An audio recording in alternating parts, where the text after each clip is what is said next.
Jam dah tunjuk pukul 2 pagi. Fazli tengah jalan kaki through pasar malam yang dah sunyi dekat KL Old Street. Semua gerai tutup, tinggal lampu jalan kuning malap je. Tiba-tiba dia dengar meow dari belakang. Bila dia pusing, nampak kucing hitam besar tengah duduk membelakangkan dia. Mata hijau dia berkedip macam nak tukang sakit jiwa.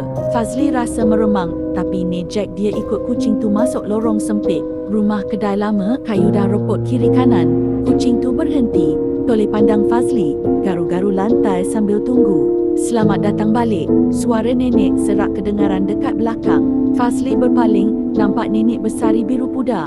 Rambut putih dia terurai, muka pucat macam lantai tile. Nenek tu hulur tangan, gelangkat pergelangan dia berderak. Aku tunggu kau 30 tahun. Fazli macam tersentak ingat cerita atuk dulu. Tempat terakhir Siti Mak hilang. Dia nak lari balik, tapi rasa macam kaki dia kena lempung. Jatuh longkang hitam yang tak habis-habis.